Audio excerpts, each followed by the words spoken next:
It's those little things. The disrespectful comment from somebody close to you, the friend who only calls when they need something, the job that drains you, the internal voice that talks to you cruelly, the living situation you've been saying you'll fix later for 3 years now. And here's the truth. The tolerations are not optional anymore. They've been allowed for so long that they've become part of the structure of your daily life. The toleration feels normal because you've been doing it forever. The cost has been accumulating, invisibly, the whole time. By the end of another decade of tolerating, the cost is enormous, and the patterns are almost impossible to reverse. You see, this is one of the strangest features of adult life. The things that drain you most are not the big crises. They're the small daily tolerations that you've decided not to address. Each one feels too small to fight over. But add those things up, and you'll see that they're producing exhaustion, resentment, and a life that doesn't quite fit who you actually are. Today, I want to walk you through 7 things that are widely tolerated and shouldn't be. None of them require dramatic action. All of them require you to draw a line and hold it. By the end, you'll have a clear list. The work of the next few months is identifying which ones apply to you and starting to draw the lines that should have been drawn years ago. The lines are uncomfortable to draw. The tolerating has been the path of least resistance. The drawing changes things, sometimes uncomfortably. But the not drawing has been costing you steadily, and the cost will keep accumulating until you finally refuse. Now, before we get into the 7, you have to understand what years of small tolerations actually cost. Because the cost isn't visible in any given week. The disrespectful comment didn't ruin your day. The one-way friendship didn't break you. The toxic boss didn't fire you. Each one individually felt manageable. That's why you tolerated them. Here's the truth. The cost of toleration is in the accumulation. Each small thing tolerated reduces your energy slightly. Each one trains the people around you that this behavior is acceptable. Each one tells your nervous system that this is normal. Over years, the accumulated load is enormous. By 45, you're carrying decades of tolerated drains, all running simultaneously. And the cumulative weight is what's making your life feel heavier than it should. You see, the body keeps the score. The mind keeps the score. The relationships keep the score. You can't tolerate disrespect for 10 years and expect to feel fully respected. You can't tolerate a draining job for 15 years and expect to feel energized. You can't tolerate your own cruel inner voice for 30 years and expect to feel self-respected. The tolerations have direct consequences that show up in how you feel every single day. But here's what most people in their late 40s realize. The tolerations they could have addressed at 35 were the same tolerations they're still carrying at 48. You cannot reverse decades for free. The cost has multiplied, the patterns have hardened, the relationships have calcified around the tolerated behavior. Drawing the lines now is harder than it would have been 10 years ago, but still possible, still necessary. You cannot keep paying these costs without consequence. You cannot outrun the body. It will eventually break down. The relationships will eventually fail or freeze. The energy will eventually run out. The "I'll address it later" approach has a shelf life. At some point, the toleration has cost you more than the discomfort of drawing the line ever would have. You must take this seriously. Because most ambitious adults are carrying multiple tolerations right now, each one running in the background, each one slowly draining the energy and self-respect that the visible work of their life is supposed to be running on. 7 things, each one a specific toleration to refuse. By the end, you'll know which of the 7 apply to you. The work of the next 6 months is drawing those specific lines. Number 1, You must refuse to tolerate disrespect from people who claim to love you. The casual put-downs, the public undermining, the just kidding insults that are designed to land while preserving deniability. The pattern of being criticized, belittled, or condescended to by people who would object loudly if you said they didn't love you. You see, this is one of the most widely tolerated dynamics in adult life. Family members who put you down at every gathering, partners who diminish you in subtle ways, friends who use humor as a vehicle for cruelty. The behavior is socially camouflaged. They claim to love you. They deny that anything is wrong. The disrespect is delivered with a smile and followed by, "I was just teasing," when you object. Here's the truth. Disrespect is not love. The two are different things. Love does not require that you accept disrespect. The combination of "I love you" plus "I will speak to you in ways I would not tolerate myself" is incoherent. It's a way for the disrespecting person to keep doing what they do while you keep accepting it.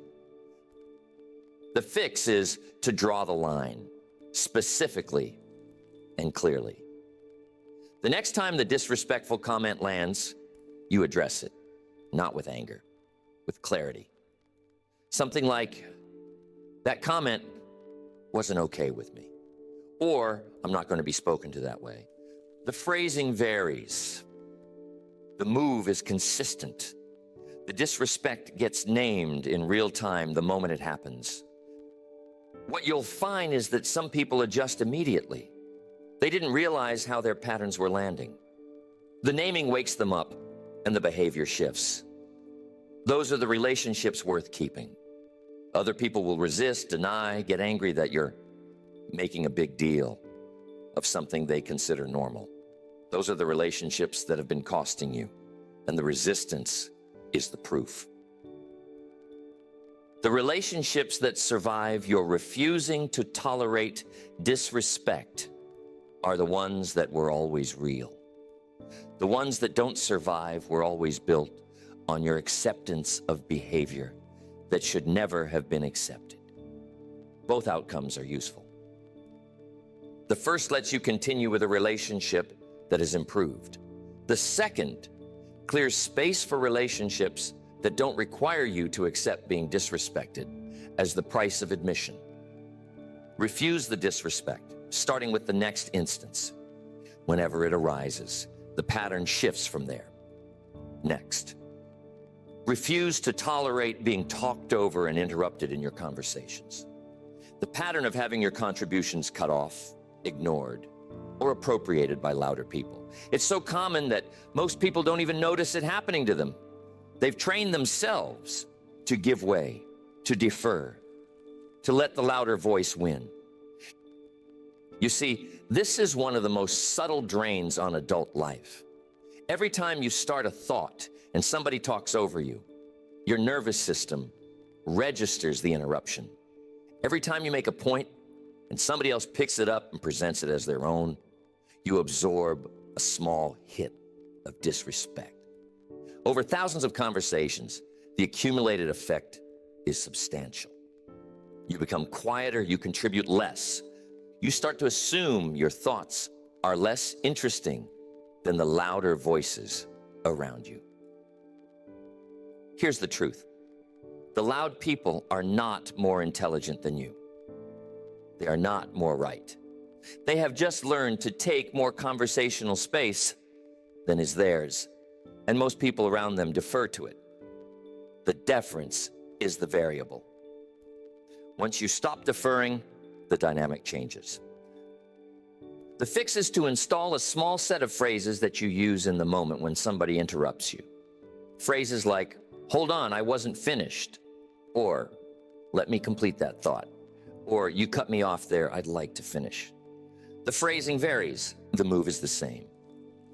You refuse to let the interruption stand.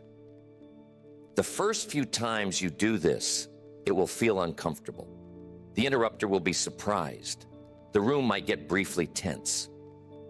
Push through. By the third or fourth time, the interrupter learns not to interrupt you specifically. The dynamic in the room shifts. Other people watching you hold your space often start holding their own.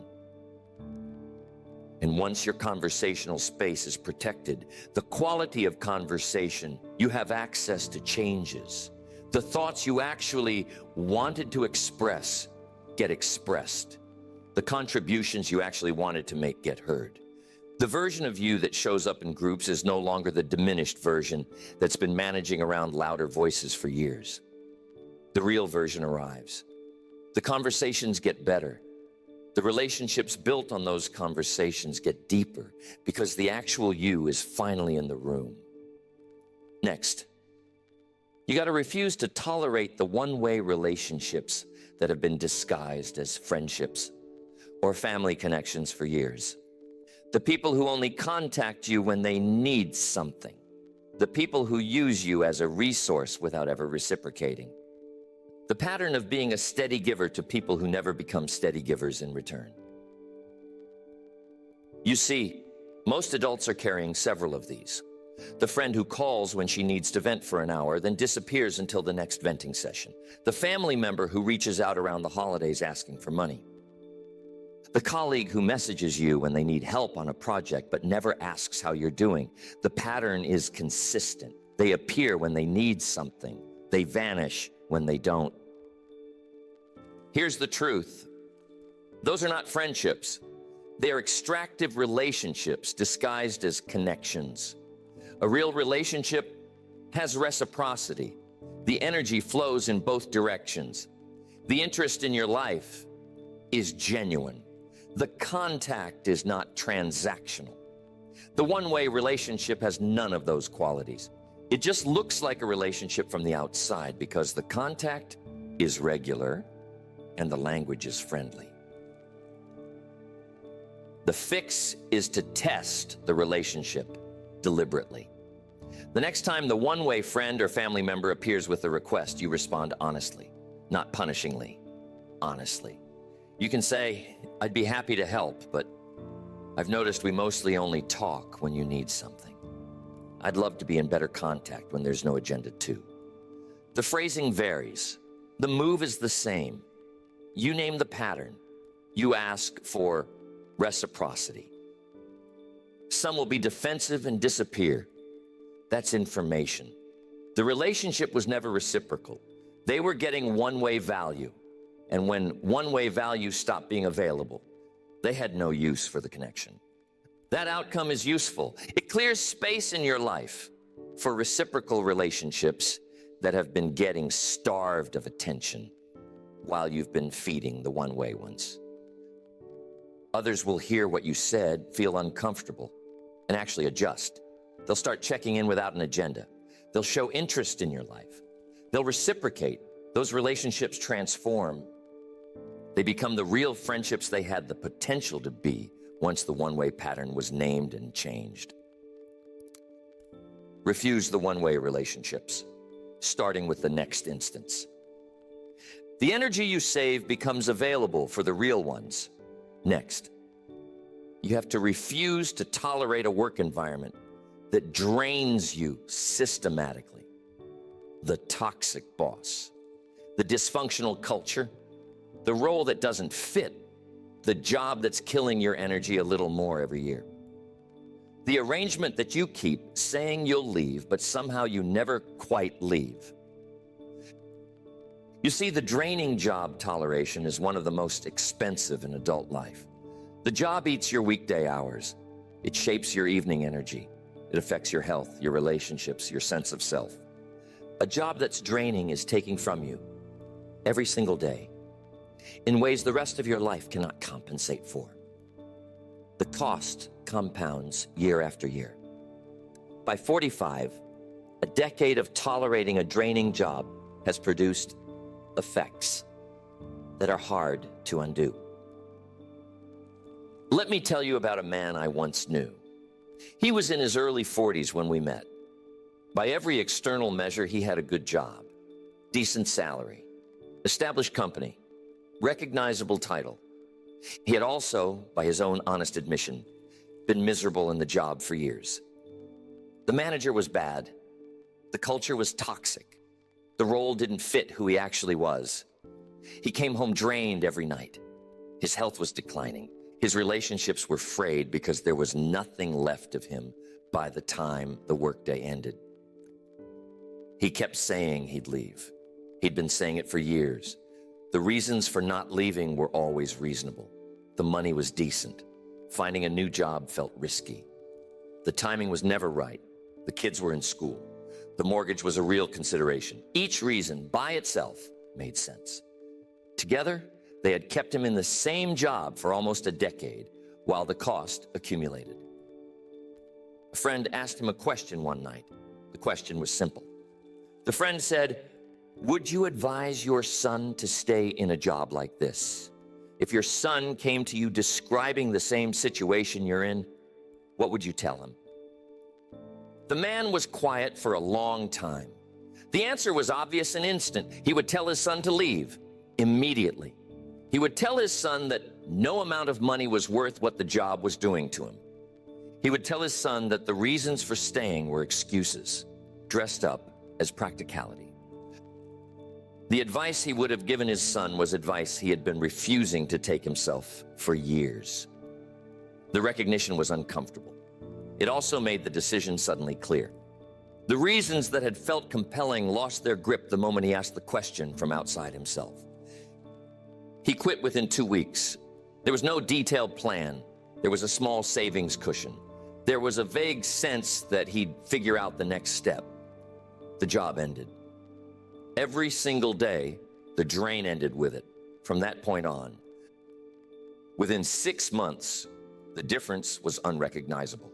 His health improved, his sleep restored, his relationships reset because he came home with energy left for them. His sense of self came back. He was working again within 4 months in a new role that was a much better fit. The income took a small dip for a year, then matched and exceeded the old job within 18 months. He told me later, the leaving was hard for 2 weeks. The not leaving had been hard for a decade. The math was clear in retrospect. The toleration had been costing him everything that mattered. The decision to leave returned all of it. You almost certainly know somebody in this situation. Maybe it's you. The question to ask is the friend's question. Would you advise somebody you love to stay in a job like yours? If the answer is no, then the answer is no. The reasons for staying are excuses dressed up as practicality. The cost of leaving is 2 weeks of difficulty. The cost of not leaving is everything else. Next, refuse to tolerate your own cruel internal voice. The harsh self-critic that nobody else would be allowed to talk to you that way. The voice that calls you stupid when you make a mistake. The voice that lists your failures every time you try something new. The voice that has been running in the background of your mind for so many years that you don't even notice it as a separate thing anymore. You see, most adults are carrying an internal voice that's significantly crueler than anybody in their external life. The voice has been there since adolescence, often earlier. It says things to you that you would never let a friend say to you.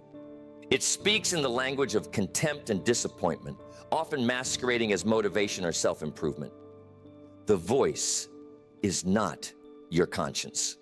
It is a destructive pattern that's been running on autopilot. Here's the truth. The voice is not you. It is a pattern of speech that took root, often in response to environments that no longer exist. The harsh voice in your head was modeling something it learned a long time ago. It is not telling you the truth about yourself. It is telling you a story that became automatic. You can interrupt the story. The fix is to start noticing when the voice speaks and refusing to accept what it says as accurate, not with a battle, with a kind of mild disagreement. When the voice says you're stupid, you notice the voice and silently respond, "That's not true. I made a mistake, but I'm not stupid." The voice will object. The voice will keep talking. You don't have to win the argument. You just have to not accept what it says as truth. Over months, the voice loses authority. It still speaks.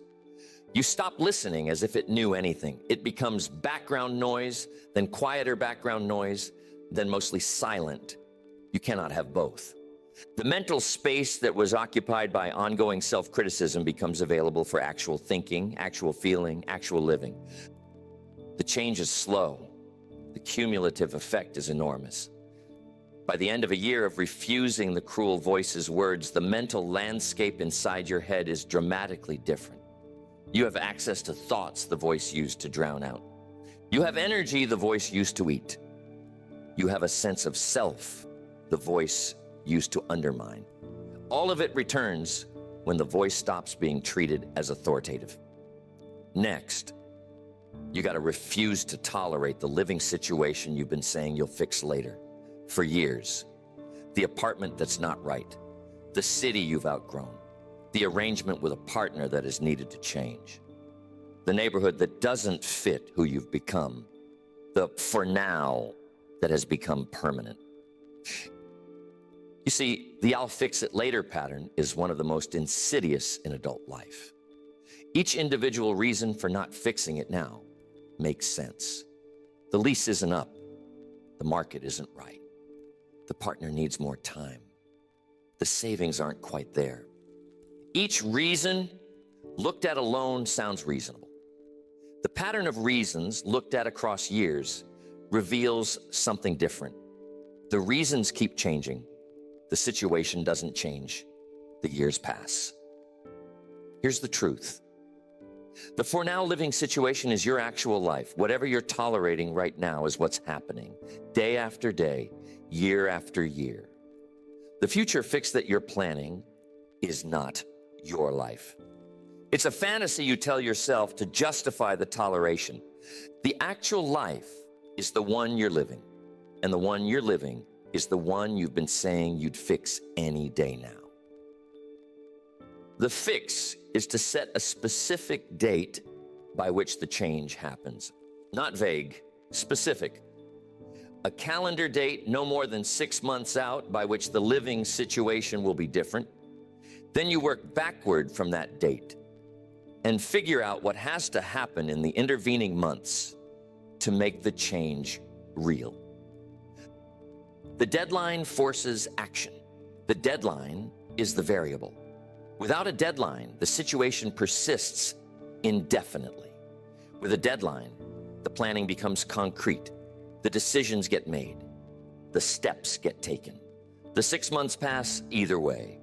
The question is whether you arrive at the end of them in the same situation or in a different one. But here's what most people who finally make these changes report. The new situation is better than they imagined. The fears about making the change were larger than the actual difficulty. The toleration was costing more than the change itself ever did. Looking back, they wish they had set the deadline years earlier. The years of toleration produced nothing. The decision to set the deadline produced a different life. Next, you must refuse the slow erosion of your standards that happens through years of exhausted compromise. The small daily concessions to fatigue, to convenience, to other people's preferences. Each one feels small. Each one is reasonable. Cumulatively, they're producing a life that you didn't quite choose, made up of countless small accommodations to whatever was easiest in the moment. You see, this is the deepest of the 7, because it's not about any specific person or situation.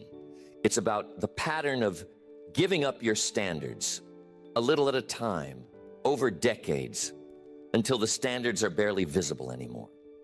The diet that has slipped, the exercise that has fallen away, the relationships you stopped tending, the work standards that have lowered, the boundaries you used to hold that you've quietly stopped holding.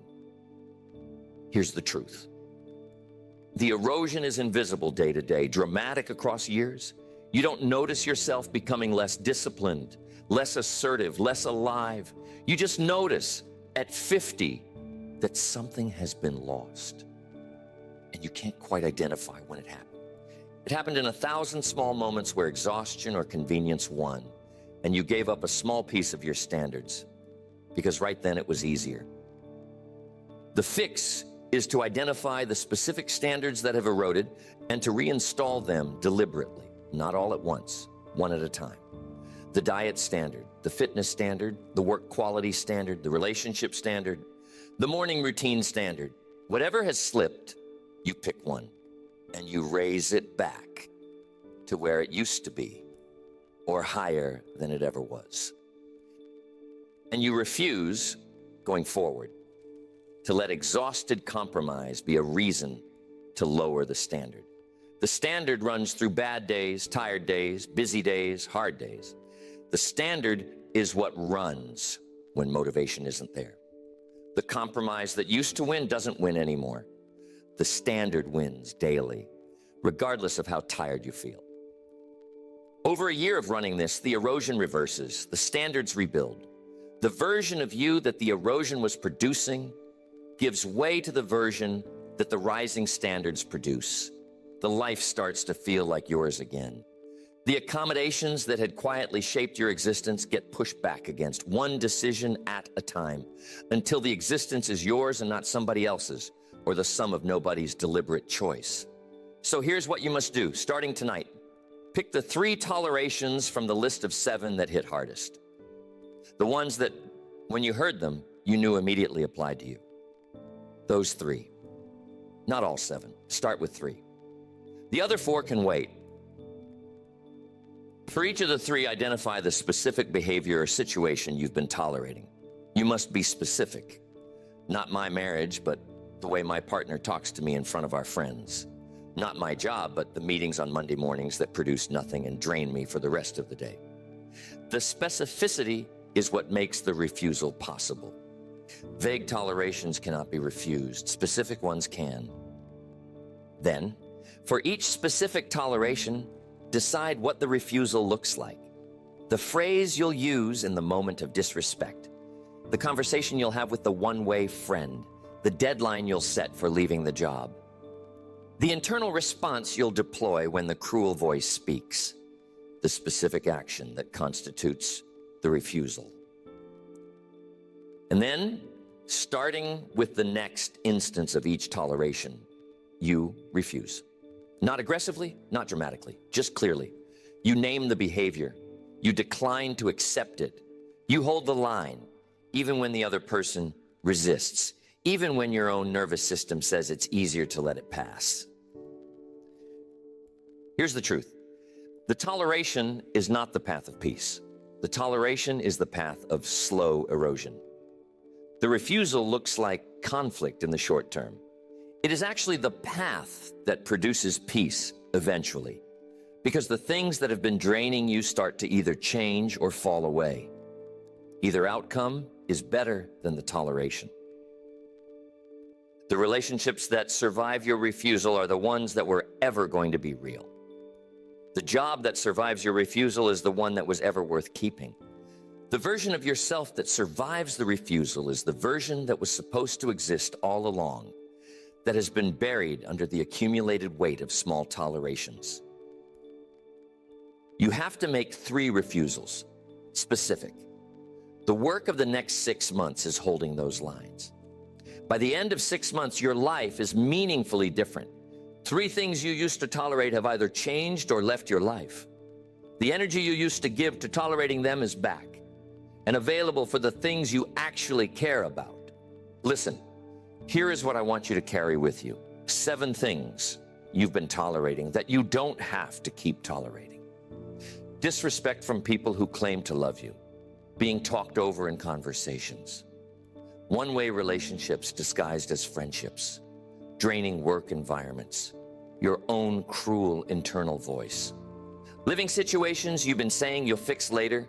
The slow erosion of your standards by exhausted compromise.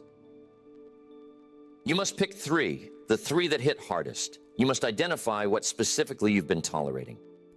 You must decide what the refusal looks like. You have to refuse. I'm telling you, this is one of the most underrated upgrades available to adults. The accumulated cost of years of tolerations is enormous. The accumulated benefit of years of refusals is equally enormous. The shift from one to the other is small in any given moment, but compounds dramatically over time. The refusing is uncomfortable for the first few weeks. The people you've trained to disrespect you don't like being asked to change. The friends you've trained to use you don't like reciprocity. The job that has drained you doesn't like losing the value you've been providing for cheap. The internal voice that has been cruel for decades doesn't like being ignored. All of them will resist. You got to push through anyway. By month 6, the refusals have settled into your life as the new default. The relationships and situations that survived are real ones. The ones that didn't survive are gone, and the energy they were eating is back. The version of you that runs on this lower load is dramatically lighter, more energetic, more present, more yours. I'm telling you, the years are not negotiable. They pass either way. The only question is whether they pass with you tolerating things that drain you, or with you having drawn the lines that protect what matters. You got to do the drawing. It's your work. You must tonight identify the 3. Every single day, starting tomorrow, the work begins. The years that follow are the years that produce the life you were trying to build all along, that the tolerations have been quietly preventing for as long as you've been allowing them. Identify them tonight. Refuse them tomorrow. You must watch what changes in 6 months. The version of you that emerges is the version you've been trying to find under the accumulated weight of every small thing you tolerated.